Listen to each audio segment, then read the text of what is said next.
নমস্কাৰ, প্ৰতিফল হোম কিটচেনলৈ আপোনালোকক স্বাগতম জনাইছোঁ। আজি অতি সহজ উপায়েৰে ঘৰতে কেনেকৈ ভেজ পনীৰ ৰোল বনাব পাৰি তাক দেখুৱাব বিচাৰিছোঁ। ইয়াৰ বাবে আমি ফ্ৰেঞ্চ বিন, গাজৰ ৪-৫টা আৰু মজলীয়া আকাৰৰ ৩টা পিঁয়াজ লৈছোঁ। প্ৰথমতে এই সামগ্ৰীখিনি ভালদৰে পানীৰে ধুই আমি বিনখিনি কাটি লৈছোঁ। ইয়াত বিনখিনি কাটোতে আপোনালোকে দেখাই পাইছে খুব সৰু সৰু টুকুৰা কৰি কাটিছোঁ।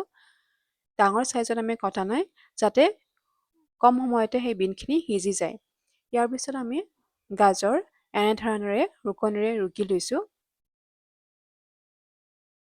আনহাতে পিঁয়াজো গোল গোল কৰি এনেধৰণেৰে কাটি লৈছোঁ। এতিয়া এটা পাত্ৰত আটা লৈছোঁ। ইয়াত ময়দা ব্যৱহাৰ কৰা নাই। লগতে ঘিউ দিছোঁ, তেল ব্যৱহাৰ কৰা নাই আৰু তাৰপিছত কুহুমীয়া পানী দি এনেধৰণেৰে হাতেৰে কিছু সময় মঠি আছোঁ। মঠি তাৰপিছত আমি ঢাকনিৰে কিছু সময় কাভাৰিং কৰি থৈছোঁ। আনফালে এখন পেন আমি বাৰ্ণাৰত দি থৈছোঁ আৰু বাৰ্ণাৰত যেতিয়া সি গৰম হৈ আহিছে তেতিয়া তাত তেল দিছোঁ আৰু তেলটো গৰম হৈ অহাৰ পিছত ইয়াতে আমি পনীৰ দি দিছোঁ।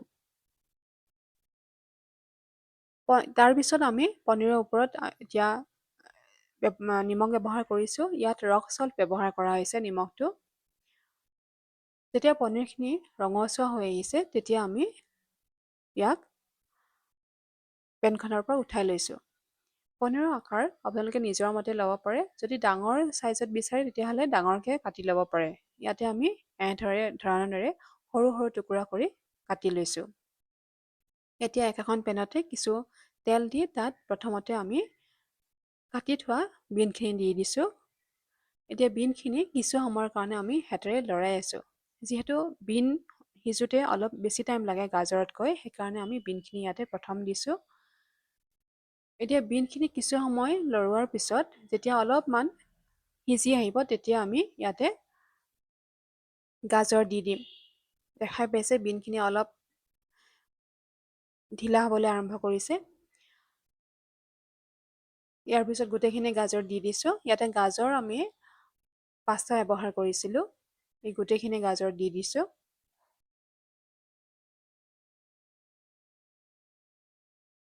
এতিয়া গাজৰ আৰু বিনৰ ওপৰত এতিয়া নিমখ ব্যৱহাৰ কৰিছোঁ। নিমখ আমি আগতে কৈছোঁৱে এবাৰ যে আমি ইয়াতে ৰক সল্ট ব্যৱহাৰ কৰিছোঁ। ইয়াৰ পিছত পুনৰাই হাতেৰে লৰাই আছোঁ।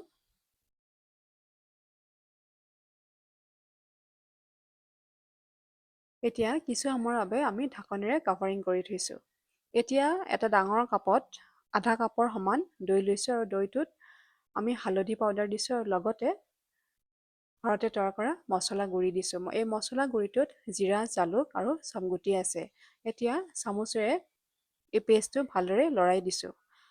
আনফালে মঠি থোৱা আটাটো আমাৰ হৈয়ে গৈছে। দেখিছে আমাৰ বেছি টানো কৰা নাই, ঢিলাও কৰা নাই। তাৰ মাজতে আকৌ আমি এবাৰ যিটো ভেজিটেবলছ আমি বনাইছিলোঁ সেই ভেজিটেবলছখিনি আকৌ হাতেৰে লৰাই চাইছোঁ। এই ভেজিটেবলছখিনি আমি সম্পূৰ্ণকৈ ভজা নাই, আধা ভজা কৰিছোঁ যিহেতু ৰলত আমি ব্যৱহাৰ কৰিম। এতিয়া একেখন পেনতে কিছু মিঠাতেল দিছোঁ। বহুত বেছি মিঠাতেল ব্যৱহাৰ কৰা নাই। যেতিয়া তেলখিনি গৰম হৈ আহিছে তাত খুব কম পৰিমাণে এতিয়া নিমখ দিছোঁ, পিঁয়াজ দিছোঁ। পিঁয়াজখিনি যেতিয়া ৰঙচুৱা হৈ আহিছে তাত আদা নহৰু পেষ্ট দিছোঁ। এই আদা নহৰু পেষ্টটো সৰু চামুচেৰে এচামুচ দিছোঁ আমি। এতিয়া দুয়োখিনিয়ে কিছু সময়ৰ কাৰণে এনেধৰণেৰে হাতেৰে লৰাই থাকিম। এতিয়া এই দৈখিনি দি দিছোঁ। যিটো দৈৰ মিশ্ৰণ তৈয়াৰ কৰিছিলোঁ, মিশ্ৰণটো তৈয়াৰ কৰাৰ পিছত তাত আকৌ হাতেৰে লৰাই আছোঁ যাতে দৈখিনি তাত লাগি নাযায়।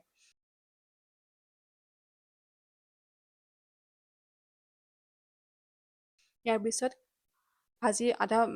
যিখিনি আমি পনীৰ ব্যৱহাৰ কৰিছিলোঁ, ভাজি থৈছিলোঁ, সেই পনীৰখিনি দি দিছোঁ।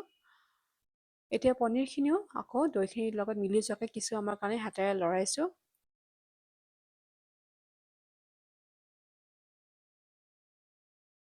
ইয়াৰ পিছত আধা ভাজি থোৱা গাজৰ আৰু বিনখিনি দিছোঁ। এতিয়া গোটেইখিনি উপাদান ইটো সিটোৰ লগত যাতে মিলি যায় তাৰ কাৰণে হাতেৰে কিছু সময়ৰ কাৰণে লৰাই আছোঁ।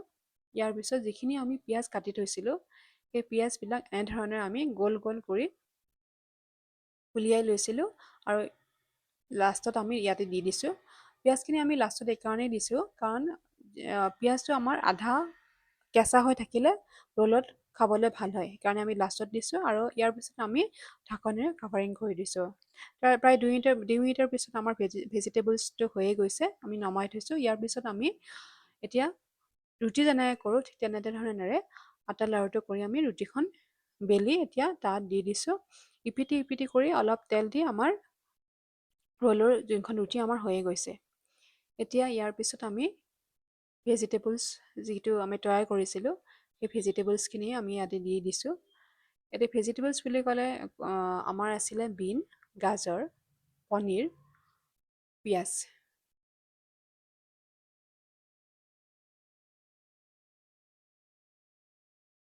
এতিয়া এই ভেজিটেবলছখিনি দিয়াৰ পিছত আমি এনেধৰণেৰে ৰুটিখন ৰোল কৰি দিছোঁ। এতিয়া হৈয়ে গ'ল। দেখিছেনে কেনেকৈ ইমান সহজতে ঘৰতে ভেজ পনীৰ ৰোল বনাব পাৰি। আপোনালোকে ৰেচিপিটো ভাল পালে লাইক, শ্বেয়াৰ আৰু কমেণ্ট কৰিব নাপাহৰিব, ছাবস্ক্ৰাইবো কৰিব। আজিলৈ ইমানে, ধন্যবাদ।